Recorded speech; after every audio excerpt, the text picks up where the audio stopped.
Hi, everyone. This is Krista Gregg, and welcome to another episode of Be Positive. Today's episode is one I've been looking forward to sharing. I am joined by Becca Joy, a travel muralist and certified art therapist who brings so much light and intention into the world through her work. We talk about the power of creative expression, how art can be more than just a hobby or talent, but a tool for healing. Becca shares what art therapy really looks like, how it helps people connect to emotions they may not even have words for, and why creating space for your own creativity can be such an act of self-care. Whether you're someone who's always been drawn to art or someone who thinks, no way, I am not creative, this conversation is a gentle reminder that expression belongs to all of us. And whether the artwork is wall worthy of hanging or something you just do in the moment, it can certainly be a tool for healing. We hope you enjoy.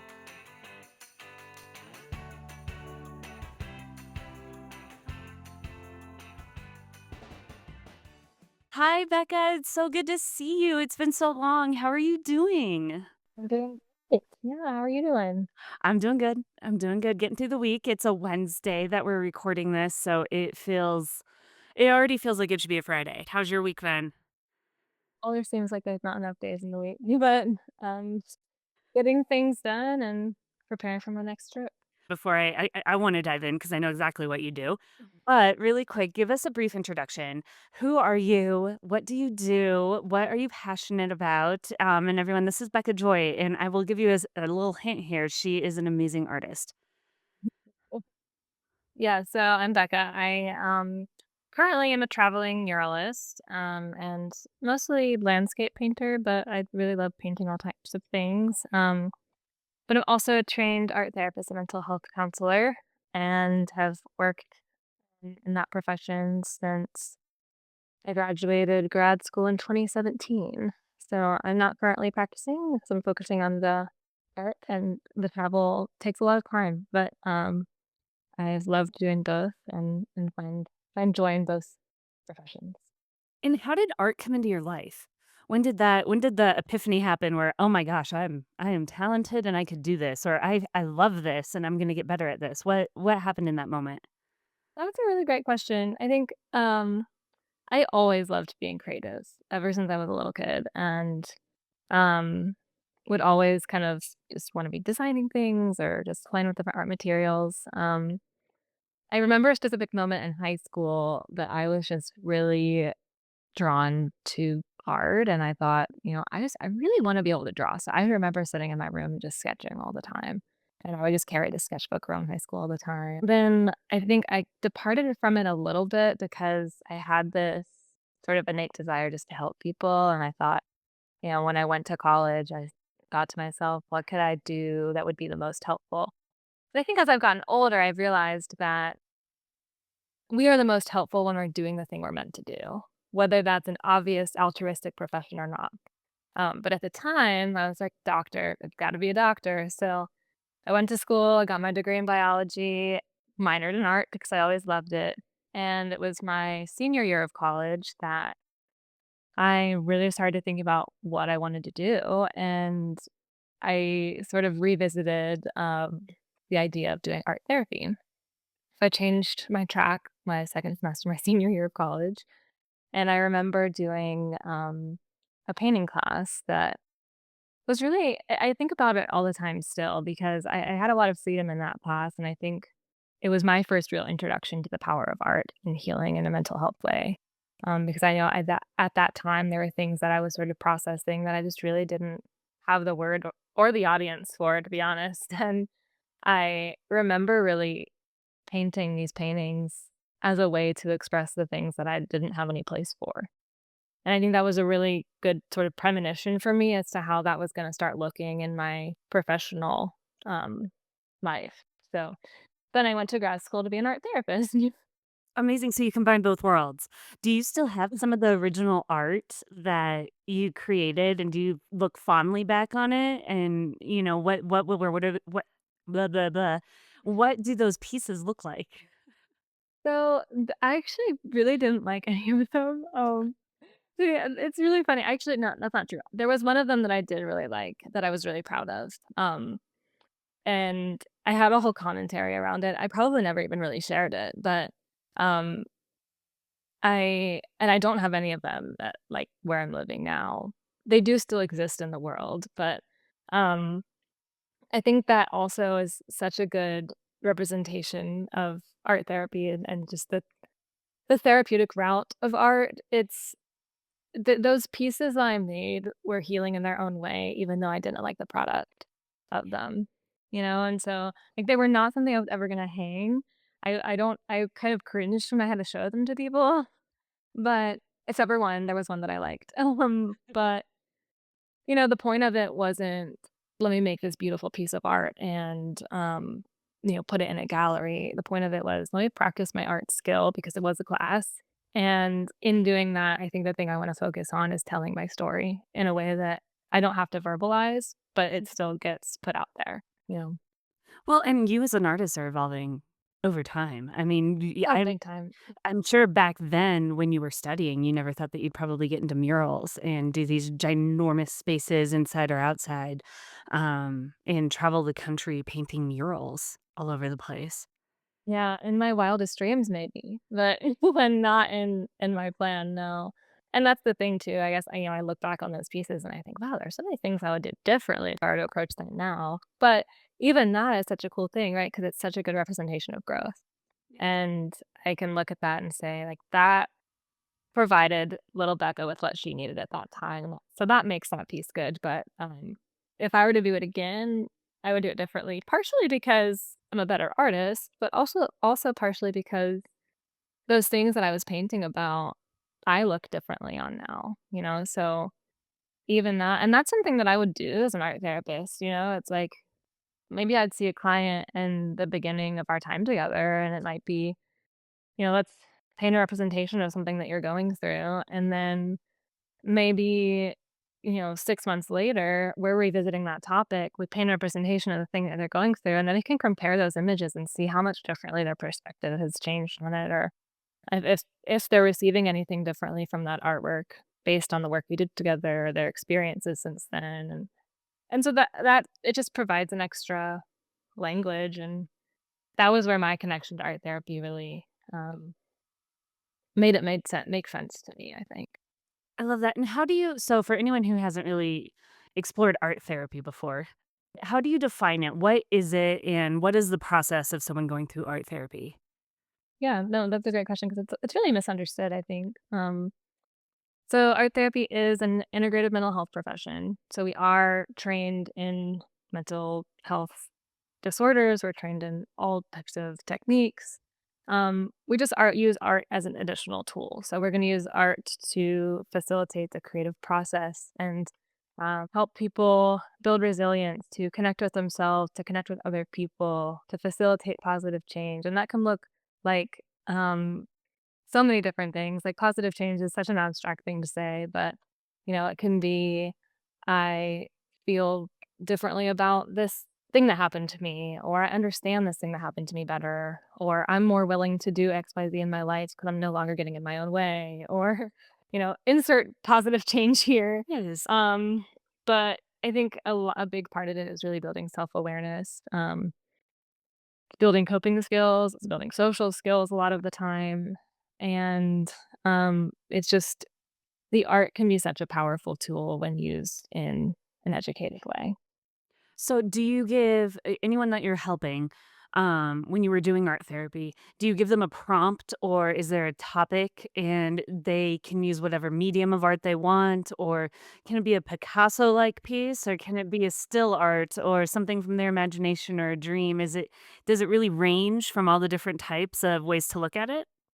Anything you can imagine, yes to all the above. It really depends on the client and what their need is. So I guess really part of our training is to really be able to identify that and to say, if someone's coming in and they're extremely distraught and they're just like, you know, um, really unstable emotionally, then I'm not gonna give them something that's like a really messy, like fluid media. I'm just not gonna do it because it's gonna overwhelm them. It's gonna kind of be this oversensory thing that is not gonna help them feel safe. And so in that situation, I'm gonna be really a lot more structured. I'm gonna give them something that's gonna help them ground, and it's really intentional to say, "Hey, like, you're really overwhelmed. We need to get you back in this present moment." And maybe I would use something like, um, clay, like literal ground to ground somebody. I might use something like a really structured material like a colored pencil or a crayon. I'm a painter, so I gravitated a lot towards paint, but if I'm doing that with a client like that, then it's gonna be something like watercolored. It's not gonna be really messy.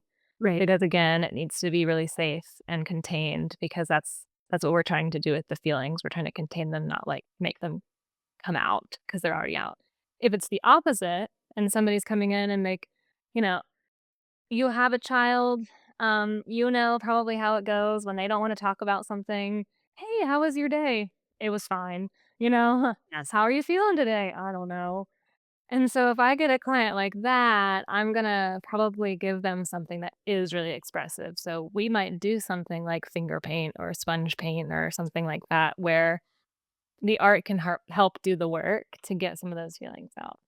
How So important is it to have projects? I'm imagining as we're talking, my daughter, when she's having these emotional moments, she actually really thrives in having a project and like each day working towards a goal of whether it's finishing a painting or a drawing or creating a costume out of paper, having a goal and taking a few days to achieve something seems to help calm her down over time as well.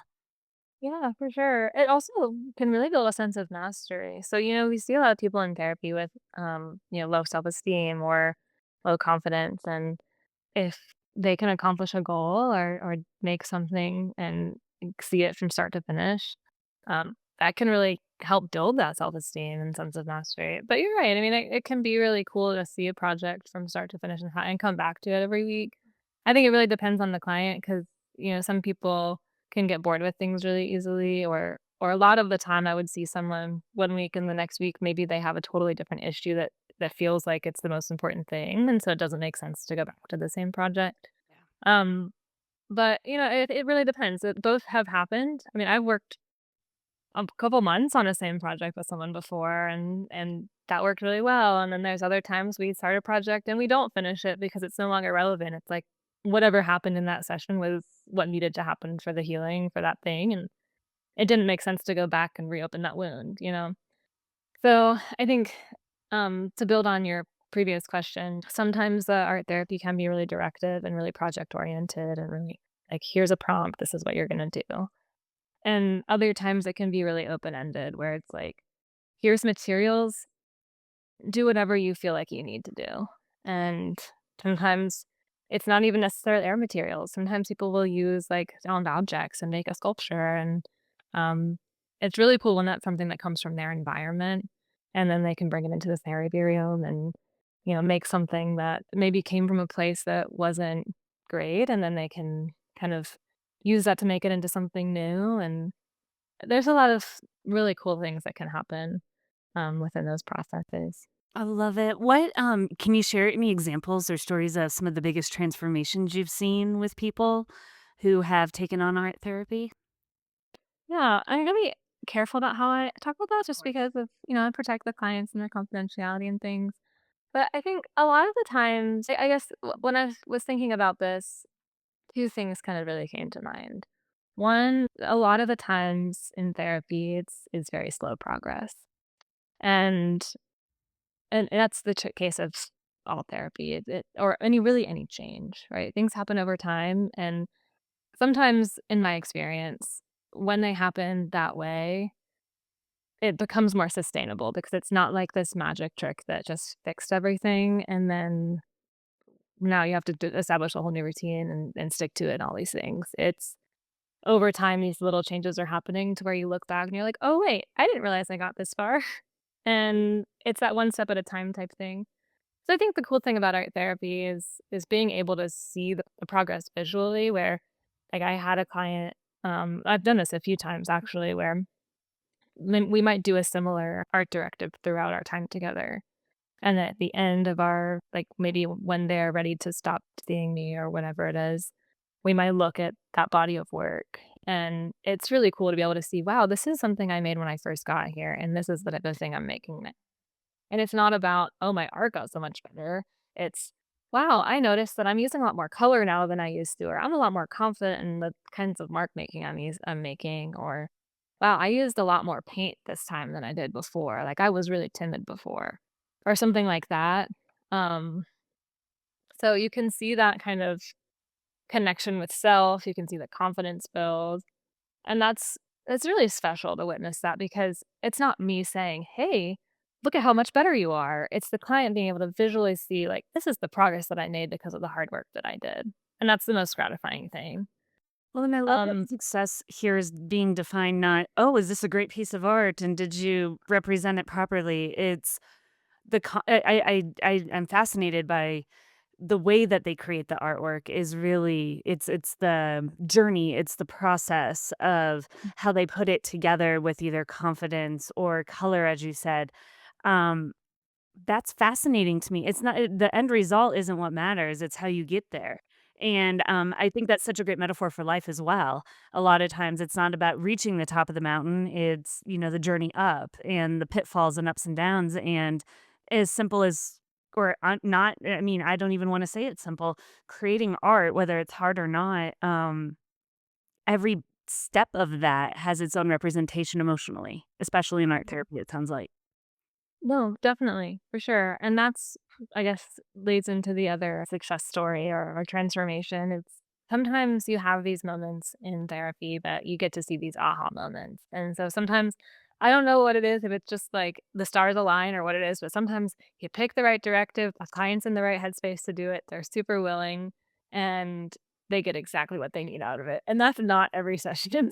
And it took me a long time to realize, like, I cannot expect that of myself, and I cannot expect that of my clients, but when that does happen, it truly does feel like magic because it's like, you have this really beautiful conversation around it, and you can see the client kind of regain the hope that maybe they had been looking for. Just being able to see it out in front of them gives them a new perspective on just how much they're actually carrying, and just knowing like, "Oh, no wonder I feel anxious and overwhelmed all the time. There's 1,000 things on my plate." And it's like verbally, sometimes people can know that, but to really visually see all the things that they're trying to carry, it's like, "Wait, why am I expecting of them this of myself? Like, I would never hand this plate to someone else and say, 'Carry it.'" Right. You know? Yep. Oh, I love that. I love that so much, and it really honors the process too. And it creates those I guess it gives you grace too as a therapist. Like everybody is different. Some people will have quicker success. Some people it'll be slower. I mean, can anyone do art therapy? I suppose the answer is yes, but is there, depending on what you're struggling on, is art therapy more appropriate or more helpful for people struggling with certain things versus others? Really, I think the biggest indicator of success in art therapy is the willingness to participate. Um, and that's true with therapy in general, really, but it is, I mean, really anyone can do it. And I've seen someone who's really good at art struggle with art therapy because they want to make something really pretty. And then you kind of miss the point in the process. Um, then I've seen people who really would not identify as an artist really thrive in art therapy because they really have bought into the process. They're really able to discuss um, the themes around what they're making in a way that they're using it as a tool to converse and not as a means to an end. And that's kind of, I mean, I've also seen people who are really good at art thrive in art therapy. And it all just depends on what you're bringing to the table in terms of your motivation and your willingness to do it. Totally makes But sense. I wouldn't say also with any, like, particular, like, challenges or, trauma or disorders, diagnoses, whatever, I wouldn't say that there's any that I can think of off the top of my head that wouldn't be appropriate. I think art therapy can really benefit anybody. Yeah. No, I love that. And I think so too. I think even I like the rise to more when you go to a bookstore, or I mean, you can buy this stuff on Amazon, of course, but those adult coloring journals where if you just need a moment of clear focus and to just block everything out and just disassociate and just draw, I feel like there seems to be an uptick in acknowledging that part of it's almost like a meditation in drawing and in coloring and creating something. Have you noticed that as well in terms of just more acceptance into the art side of mental health? Definitely. Yeah. I mean, on one hand, the rise of the coloring book has made everyone think they're an art therapist, Right. but but I can't knock it because it does have so much value. So yeah, I mean, I think I think humans in general are really craving quiet. Like our world is so overstimulating, and if you think about it, you're constantly expected to be available for somebody or something. And pretty much our most quiet moment of the day is in the shower. And it's where most people do their best thinking, ironically. So it's really hard to connect with ourselves and kind of our spiritual selves, whatever that looks like for you, in the society that has been created. We're constantly stimulated by something. And so I think engaging with an art practice or a creative practice can really provide an opportunity to connect with yourself and have a moment of quiet in a world that we so desperately need it in. Absolutely. And talking about, how does someone go about finding someone who is licensed and really fully trained in art therapy? In their area, what's the best way for someone to go and find an expert that can help them? So what you really want to look for is somebody who has an ATR. It's a registered art therapist, and that is our credential. Okay. There are some states that do have a art therapy license, and that is also valid. Not all states have like a state license for that. It's a little bit confusing, but if you look for an ATR or an ATRBC, that person has training to be an art therapist. That person likely has a master's degree or maybe even PhD in art therapy. If you go to the American Art Therapy Association website, I do believe they have a Find an Art Therapist tool where you can look in your specific area. So that would be my advice for anyone who's looking to do art therapy. Awesome. And I know you get paid to do some incredible artwork. Do you also practice and do things for yourself on the side? And if so, what do you do for yourself? That is a great question. It is one of my goals this year. I was going, or are you just like done at the end of the day? No, not at all. I love it so much. I think um, when I'm painting for work, it feels different than when I'm painting for myself to some degree, because there's a different level of pressure. And also, like sometimes you don't get to decide what you paint when you're painting for someone else. But I think I'm trying to get better about finding those moments of quiet too, and that's one of my big goals this year for myself because I'm guilty of it too. We get lost in the shuffle and we have our goals, and when you're really a motivated and ambitious person, getting you end up putting yourself on the back burner a lot of the times, and I saw that a lot with my clients, and um, it's time I take my own advice and find those quiet moments and start doing the things I like to do. So, yes, to answer your question, I do like to do some painting for myself. I tend to stick.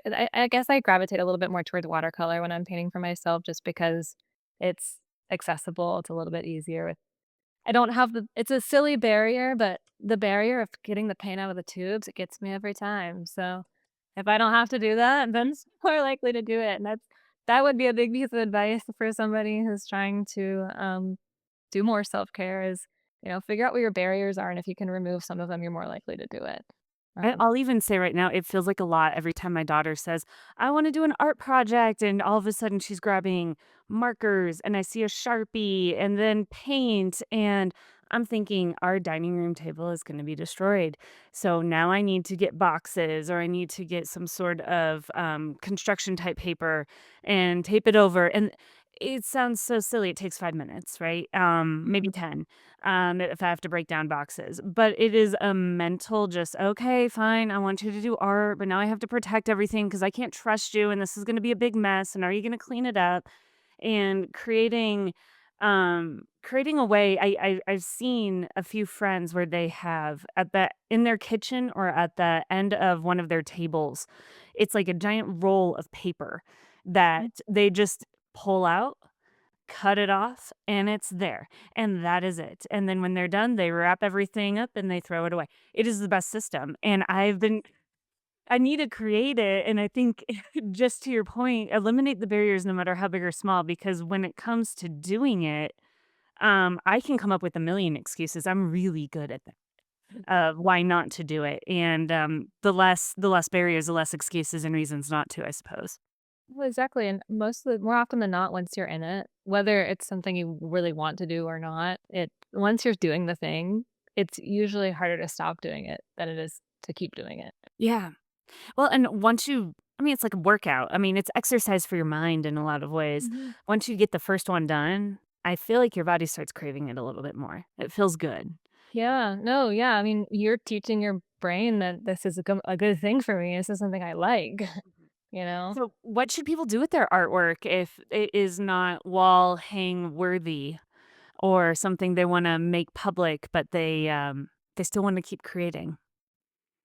There's so many different things people can do. I have always been a big advocate of art journaling because you have a little it if you're doing art for mental health and it's not something you really want people to see, there's a sense of security and safety and even just groundedness to contain that in a safe place. So having a journal for that can be really nice. But it doesn't just have to be again, I'm a painter. I gravitate towards painting. I like that. But it doesn't have to be um like traditional visual art, like a lot of people really I had a lot of clients who really loved to crochet, and to knit Oh, yeah.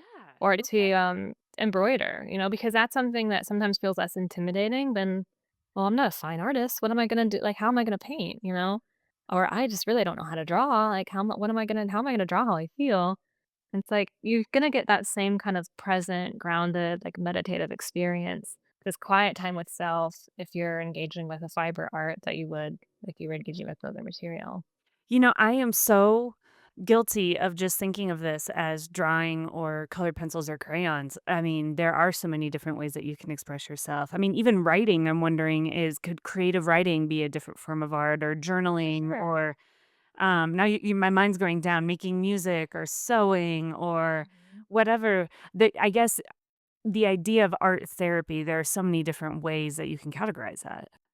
Yeah, I've, had a client write a song one time for a project, and I have a friend who does that as part of their own self-care. I personally love journaling and writing poetry. That's probably something I even do more often for myself than painting just because I'm painting for other people so often and it's accessible, right? It's easy. There's not a barrier there. I can pick up a journal and a pen. I can pick up my phone and write a note, Yeah. to myself and journal. But even something like going on a nature walk and picking out something that you like from that nature walk, like, no, like, maybe you see a rock that really speaks to you, and then you bring it home, and you have this thing that grounds you, and it's this little piece from your peaceful walk, and then maybe you decide to paint it or write a word on it that means something to you, and so it doesn't have to be like this really structured or boxed in thing, and I think that sometimes when we think about self-care and or even just connecting with ourselves, especially at the beginning of the year, we get so caught up in routine, and there is nothing wrong with routine, but a lot of times it becomes a sort of like all or nothing thing, which is why most people quit their goals by like the second week of January. Yep. And because they're not realistic about it.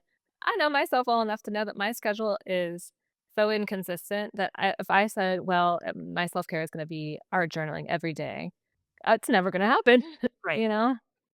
But I think what it really is like paying attention to what you need at any given moment and then finding space for that thing. I think that's important too. Create attainable goals. Don't Mhm. try to be superwoman and say you're going to do something every day or this is if it's once a week, if it's twice a week, whatever your schedule and your energy will allow, creating Mhm. attainable goals will set you up for success. Like there are some moments where I feel like I'm working on a project or I'm doing something with my daughter and I'm thinking, why am I so stressed? Why am I rushed? And who created this deadline? Who created this? Oh wait, I did. Why why am I not moving that like, it's okay to extend things. It's okay to move the deadline or the finish line, or adjust if it's too much. If what you are trying to do to give you peace creates stress for you, it's completely gonna create the opposite effect. You need to be able to know your boundaries, know yourself, and create something attainable. Yeah, for sure. I think sometimes a good way to think about that is not adding your, self-care, the thing you're doing to soothe yourself as, not as a something else on your to-do list, but rather something you're going to make space for. And so it's a more of It's not about limiting your time, it's not about limiting yourself, it's about expanding yourself. And I think just even that mindset shift can help remove that barrier too and that stress around doing the things that are good Oh, for us. that is so powerful. It's not about limiting yourself, it's about expanding yourself. It's not like a to-do, it's something that you're doing for yourself. I think that is just so powerful, Becca, right there. Thank you. I think so too. It's something that I think has helped me, you know. I'm very guilty of making to-do lists and feeling a lot of stress around them because they're always very long. And if I have to add my thing I'm doing for myself to that to-do list, it's going to go at the bottom because it feels less important, even though arguably it might be the most important. Yeah. But if I'm thinking about it less of adding to the to-do list and more creating space for the thing, it feels easier to do. I feel like this is a perfect spot to just say, you guys, if you're interested at all in picking up any type of medium or drawing or writing or photography, anything creative in your life, there is an opportunity out there for you to create that space and get those mental health benefits and just really explore how you're feeling through creativity. And Becca, you are such an inspiration and thank you for all you're doing in the art space. If anyone has any questions for Becca, wants to learn more about some of the art she's doing, needs an art mural, which, by the way, she is an amazing follower on Instagram at Becca Joy Fine Art. You will see some of her incredible projects. But her website is also beccajoyfineart.com, and you can reach her there as well. But I just thank you so much. Is there anything we haven't covered that you want to make sure people take home? This is, it might feel kind of random, but I know it was kind of one of the questions you had thought about prior to our conversation. Yeah. And I think it's a really cool thing just for people to know, especially following some of the other conversations I know you're having through the podcast. But as much as art can be used to help with these everyday things, these everyday stresses, it is transformative with trauma too, and it is biologically transformative because trauma is stored in a sensory somatic way, meaning that it's stored emotionally, it's stored in the body. I mean, probably all heard body keeps the score, but it is also stored visually. And there's research that says that that experiencing trauma can really impact your declarative memory, which is why it can be so hard for people to talk about it. And sometimes we don't need to actually be able to tell the story, but we do need to externalize it. And sometimes just by doing some kind of art around it, working with an art therapist, of course, this is not something I recommend you do by yourself at home. But sometimes even just working through it with an art therapist through the art can give a client a level of understanding or a new perspective or the license to move forward in a way that talking about it can be really difficult to achieve. And I just wanna say that because I know that things are really heavy in the world, and, there's a lot of things there's a lot of pain, a lot of suffering that is really hard to witness and to obviously experience, but I think we're all subject to a high level of, stressors and information and really hard information all the time, and, um, if you're doing these things at home, if you decide to start doing a practice and that's helpful, that is wonderful. If you start doing this practice and you think, "I could use an extra support or an extra helping hand to figure all this out," I really encourage you to do it because, you know, that there's no shame in seeking extra support, and it can really be so transformative and just I know I always felt so honored to walk that space with people, and I know that you therapists would too. So, I just encourage you to do that if that feels right for you. I think it's so important, and there are so many people that as you're talking, I'm just anyone in my client list that I've helped with crime and trauma scene cleaning, anyone that we're interviewing with She Diaries, and, I wanna echo too, trauma and grief, it, of course, hits hard in that moment, but it stays with you for years, and um, even if it's been several years since something incredibly overwhelming has happened to you, there is never a bad time to explore and think about those feelings and to face them through art, especially. It can be incredibly healing. So, It's a maybe sometimes less scary way to tell your story when you're not the one verbalizing it. yes, you don't have to say it. You don't have to try to comfort someone else while you're saying it. You can just be present for yourself. Exactly. Exactly. Awesome. Well, thank you so much, Becca. I really appreciate your Yeah. time today. I'm glad you reached out. Everyone, go to beccajoyfineart.com and check her out and reach out if you guys have any questions. Thank you so much for having me.